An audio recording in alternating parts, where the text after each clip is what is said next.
മാങ്കുളം സുബ്രഹ്മണ്യ സ്വാമി ഭദ്രകാളി വനദുർഗാ ദേവി ക്ഷേത്രത്തിൽ തിരുവുത്സവവും പ്രതിഷ്ഠാവാർഷികവും പൊങ്കാലയും ഏപ്രിൽ 1 മുതൽ 7 വരെ നടക്കും. 1 രാവിലെ 10-നും 11-നും ഇടയിൽ ഉത്സവത്തിന് കൊടിയുയരും. 6-ാം തീയതി ക്ഷേത്രത്തിൽ പൊങ്കാലയും 7-ാം തീയതി താലപ്പൊലി ഘോഷയാത്രയും നടക്കും. മാങ്കുളം സുബ്രഹ്മണ്യസ്വാമി ഭദ്രകാളി വനദുർഗാ ദേവി ക്ഷേത്രത്തിൽ 7 ദിവസം നീളുന്ന ഉത്സവാഘോഷങ്ങൾക്കാണ് ഏപ്രിൽ 1-ന് തുടക്കം കുറിക്കുന്നത്. 1-ന് രാവിലെ 10-നും 11-നും ഇടയിൽ ശിവഗിരി മഠം തന്ത്രി ബ്രഹ്മശ്രീ ശിവനാരായണ തീർത്ഥസ്വാമി, ക്ഷേത്രം മേൽശാന്തി ജോഷി നാരായണൻ, സജി ശാന്തി, രവീന്ദ്രൻ ശാന്തി, അനന്തു ശാന്തി എന്നിവരുടെ കാർമ്മികത്വത്തിൽ ഉത്സവത്തിന് കൊടി ഉയരും. 2-ന് രാവിലെ മഹാഗണപതി ഹോമവും വൈകിട്ട് സർപ്പപൂജയും നൂറും പാലും സർപ്പം പാട്ടും നടക്കും.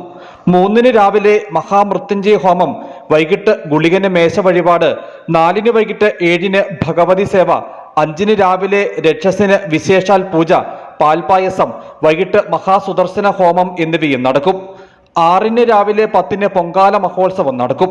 വൈകിട്ട് 6-ന് പള്ളിവേട്ടയും തുടർന്ന് ഗാനമേളയും അരങ്ങേറും. ഉത്സവത്തിന്റെ 7-ാം ദിവസം വൈകിട്ട് ആറാട്ട് ഘോഷയാത്ര ക്ഷേത്രത്തിൽ നിന്നും പുറപ്പെടും. തുടർന്ന് താളംകണ്ടത്തു നിന്നും ക്ഷേത്രത്തിലേക്ക് താലപ്പൊലി ഘോഷയാത്രയും നടക്കും. ഉത്സവത്തിനായുള്ള ഒരുക്കങ്ങൾ പൂർത്തീകരിച്ചതായി ക്ഷേത്രം ഭാരവാഹികൾ പറഞ്ഞു. 1 തൊട്ട് 7 വരെയാണ് ക്ഷേത്ര ഉത്സവ തിരുവുത്സവം. 6-ാം തീയതി മാങ്കുളം പൊങ്കാലയും വൈകുന്നേരം കോട്ടയം കമ്മ്യൂണിക്കേഷൻ്റെ ഗാനമേളയും 7-ാം തീയതി താളംകണ്ടത്ത് ആരംഭിക്കുന്ന താലപ്പൊലി ഘോഷയാത്രയും ഉണ്ടായിരിക്കുന്നതാണ്.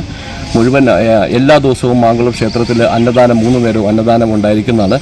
മുഴുവൻ ഭക്തജനങ്ങളെയും നല്ലവരായ മുഴുവൻ നാട്ടുകാരെയും ഈ തിരുത്സവത്തിലേക്ക് മാങ്കുളം ക്ഷേത്ര സന്നിധിയിലേക്ക് ഹാർദവമായി സ്വാഗതം ചെയ്തുകൊള്ളുന്നു. ഉത്സവാഘോഷങ്ങളുടെ ഭാഗമായി ക്ഷേത്രത്തിൽ എല്ലാ ദിവസവും 3 നേരം അന്നദാനം ക്രമീകരിച്ചിട്ടുണ്ട്. വിവിധ ദിവസങ്ങളിൽ കലാസന്ധിയും അരങ്ങേറുമെന്ന് ക്ഷേത്രം പ്രസിഡന്റ് ഷിജി കരിക്കിനാട്ട്, സെക്രട്ടറി മോഹൻദാസ് മുകളിൽ, വൈസ് പ്രസിഡന്റ് സീമ കലേഷ്, ആഘോഷ കമ്മിറ്റി കൺവീനർ കലേഷ് കുമാർ മുണ്ടപ്ലാക്കൽ എന്നിവർ അറിയിച്ചു. News bureau, Adimali.